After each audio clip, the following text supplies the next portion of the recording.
They need to reduce the carbon emissions triggered through transportation and therefore should focus sourcing raw materials in nearby locations. അതേപോലെ ഒരു പ്രോഡക്റ്റിനെ നമ്മൾ produce ചെയ്യുമ്പോൾ അധികവും നമ്മൾ ഒരുപാട് ദൂരേന്ന് പോയിട്ട് റോ മെറ്റീരിയൽസ് കസ്റ്റമൈസ് ചെയ്ത് വാങ്ങാതെ നമുക്കൊരു നിയറസ്റ്റ് ലൊക്കേഷനിലൊക്കെ കിട്ടുന്ന അവൈലബിൾ ആയിട്ടുള്ള കാര്യങ്ങളൊക്കെ ഉപയോഗിച്ചിട്ട് നമ്മളൊരു പ്രോഡക്റ്റ് സസ്റ്റൈനബിൾ മെറ്റീരിയൽസ് ആയിട്ട് നമ്മളൊരു പ്രോഡക്റ്റ് ഇൻട്രൊഡ്യൂസ് ചെയ്യുക എന്നുള്ളതാണ്. Then energy efficiencies. രണ്ടാമത്തെ പോയിന്റ് എനർജി എഫിഷ്യൻസി എന്ന് വെച്ചാൽ എന്താണ്? Energy efficiency is a very key area where carbon emissions measure can play a very important role.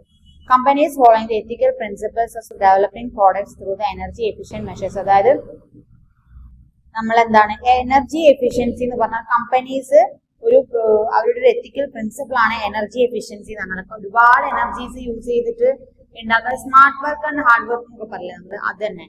അപ്പൊ അതിൽ നമുക്ക് എനർജീസ് എഫിഷ്യന്റ് ആയിട്ട് യൂസ് ചെയ്യാം. അതായത് ഒരുപാട് എനർജി വേസ്റ്റ് ചെയ്തിട്ട് ഒരു പ്രോഡക്റ്റ് ഉപയോഗിക്കുന്നതിനേക്കാൾ നമ്മൾ എന്താ ചെയ്യുക, നമ്മൾ എനർജി എഫിഷ്യന്റ് ആയിട്ട് യൂസ് ചെയ്യുക. അതായത്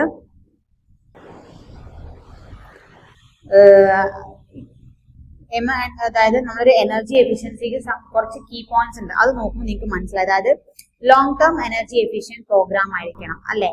അതായത് ഇംപ്ലിമെന്റ് ചെയ്തിരിക്കുന്നത് നമ്മളെ ടെക്നോളജീസ് ആയാലും നമ്മളിപ്പോ അതിലേക്ക് കൊണ്ടുവരുന്ന ടെക്നോളജീസ് മെഷീൻസ് അങ്ങനെയുള്ള കാര്യങ്ങൾക്ക് ലോങ് ടേം യൂസിലുള്ള എനർജി കൺസംഷൻ ആയിരിക്കണം. അതായത് നമുക്കിപ്പോ ഇന്ന് കുറച്ചു കാലത്തേക്ക് യൂസ് ചെയ്തിട്ട് പിന്നെയും വേറെ ഇതാക്കാം അങ്ങനെയല്ല. നമ്മൾ എനർജി എഫിഷ്യൻസി എന്ന് പറഞ്ഞാൽ നമ്മൾക്ക് എഫിഷ്യന്റ് ആയിരിക്കും. അതായത് നമ്മളിപ്പോ ഒരു ടെക്നോളജിയോ അല്ലെങ്കിൽ അതൊരു ഒരു എന്താ പറയാ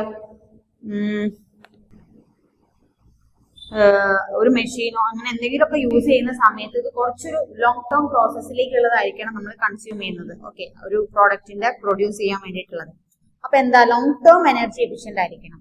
then engagement with local community, അതായത് local stakeholders discuss the process. അതായത് നമ്മള് അതിലുള്ള എല്ലാ സ്റ്റേക്ക് ഹോൾഡേഴ്സ് ആയിട്ടുള്ള ഒരു ഡിസ്കഷൻ ഉണ്ടായിരിക്കണം. നമുക്ക് എന്താണ് കമ്പനീസിന്റെ ലോക്കൽ സപ്പോർട്ട് ഉണ്ടായിരിക്കണം. ഒരു എനർജി എഫിഷ്യൻസിയുടെ സമയത്ത് നമുക്കൊരു ലോക്കൽ സപ്പോർട്ട് ആവശ്യമാണ്. നമ്മൾ എങ്ങനെയാണ് അത് എനർജി എത്രത്തോളം എന്താ പറയാ കുറച്ചിട്ട് നമുക്ക് ഗുഡ് പ്രോഡക്റ്റ് യൂസ് ചെയ്യാം എന്നുള്ളതിനെ കുറിച്ചൊരു ഒരു ഹെൽത്തി കമ്മ്യൂണിക്കേഷൻ സ്റ്റേക്ക് ഹോൾഡേഴ്സ് ആയിട്ട് ഉണ്ടായിരിക്കുക. എഡ്യൂക്കേഷൻ വിത്ത് അവയർനെസ് ഉണ്ടായിരിക്കണം. Vendor ethical practices, transparency in energy efficient system ഉണ്ടായിരിക്കണം. Try to minimise the construction waste കുറയ്ക്കുക, മാക്സിമം വേസ്റ്റ് കുറച്ചിട്ട് കൂടുതൽ പ്രോഡക്റ്റ് യൂസ് ചെയ്യുക എന്നുള്ളത് ഒരു എയിം ആയിരിക്കണം നമ്മളത്. Then implement renewable energy sources, start with efficient and ethical design. അത്രയും കാര്യങ്ങളാണ് എനർജി എഫിഷ്യൻസിയിൽ വരുന്നത്. പോയിന്റ്സ് വായിക്കുമ്പോൾ നിങ്ങൾക്ക് മനസ്സിലാവുന്നതാണ്. ഓക്കെ, ദെൻ നമ്മൾ നോക്കാവുന്നത് recycling and disposal. Recycling and disposal എന്ന് പറഞ്ഞാല് ഇപ്പൊ നമ്മൾ പ്രോഡക്റ്റ് ഉണ്ടാക്കി അതില് പ്രോഡക്റ്റിന്റെ ലേബലിംഗ് ചെയ്തു, നമ്മള് അതിന്റെ സേഫ്റ്റി ക്വാളിറ്റി എങ്ങനെയാണ്, അതിന്റെ കീ പോയിന്റ്സ് നോക്കി, അത് സസ്റ്റൈനബിൾ മെറ്റീരിയൽസ് എങ്ങനെ യൂസ് ചെയ്യേണ്ടത് നോക്കി, അതിലെ എനർജി എഫിഷ്യൻസി നോക്കി. ഇനി ആ പ്രോഡക്റ്റിന്റെ റീസൈക്ലിംഗ് ആൻഡ് ഡിസ്പോസൽ അത് എങ്ങനെ റീസൈക്കിൾ ചെയ്യാന്നുള്ളതാണ് നമ്മൾ നോക്കുന്നത്. റീസൈക്ലിംഗ്, റീയൂസ് ഒക്കെ നമ്മൾ പഠിക്കുന്നുണ്ട്. ഡിസ്പോസ് ചെയ്യുക, അതായത് കുറെ വേസ്റ്റ്സ് ഉണ്ടാവും, അതെങ്ങനെ ഡിസ്പോസ് ചെയ്യണം എന്നാണ് പറയുന്നത്. Recycling is the process of converting waste materials into new materials and objects. അതെ, റീസൈക്ലിംഗ് എന്ന് പറഞ്ഞാൽ എന്താണ്? നമ്മളൊരു പ്രോഡക്റ്റ് ഉണ്ടാക്കി ആ പ്രോഡക്റ്റിന്റെ വേസ്റ്റിൽ നിന്ന് നമുക്ക് വേറൊരു പ്രോഡക്റ്റ് ഉണ്ടാക്കാൻ പറ്റും. അപ്പൊ അതൊരു മൾട്ടിപ്പിൾ മൾട്ടിപ്പിൾ എന്താ പറയാ യൂസേജും ആണ്.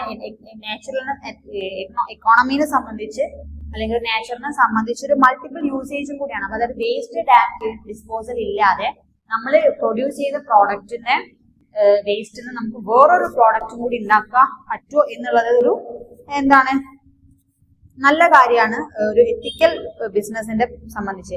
It can also prevent the waste potentially useful materials and reduce consumption of fresh raw materials. അതായത് അതുകൊണ്ട് എന്താ വെച്ചാൽ നമുക്ക് ഒരുപാട് വേസ്റ്റ് ആ കമ്പനിക്ക് അല്ലെങ്കിൽ ആ പ്രോഡക്റ്റ് ഉണ്ടാക്കുന്നതിനെ സംബന്ധിച്ചുള്ള ഒരുപാട് വേസ്റ്റ് ഡിസ്പോസൽ നമുക്ക് കുറയ്ക്കാൻ പറ്റും. അറ്റ് ദ സെയിം ടൈം നമുക്കൊരു പുതിയ പ്രോഡക്റ്റും കൂടി അതിൽ നിന്ന് നമുക്ക് അധികം ചെലവില്ലാതെ അല്ലാതെ എനർജി കൺസംഷൻ ഇല്ലാതെ നമുക്ക് എന്ത് ചെയ്യാം പ്രൊഡ്യൂസ് ചെയ്യാനായിട്ട് പറ്റുകയും ചെയ്യും. ഓക്കെ, ഒരു എന്താ പറയാ ഒരു കീവേഡ് തന്നെയാണ് റീസൈക്കിൾ വേസ്റ്റ് മാനേജ്മെന്റിനെ സംബന്ധിച്ച് എന്ത് റെഡ്യൂസ്, റീയൂസ് ആൻഡ് റീസൈക്കിൾ എന്ന് പറഞ്ഞാൽ അല്ലെ, റെഡ്യൂസ് ചെയ്യുക, then അത് റീയൂസ് ചെയ്യുക, then റീസൈക്കിൾ ചെയ്യുക എന്നുള്ളത്. ഈ 3 RR തിയറി എന്ന് പറയും നമ്മള്, അത് പാലിക്കുക എന്നുള്ളത്. ഓക്കെ, then എന്താണ് recycling has many advantages for the environment and society here. അതായത് ഒരു റീസൈക്ലിംഗ് കൊണ്ട് നമുക്ക് കുറെ ഒരു സൊസൈറ്റിക്ക് കുറെ അഡ്വാൻറ്റേജസ് ഉണ്ടാവുന്നുണ്ട്. എന്തൊക്കെയാണ്?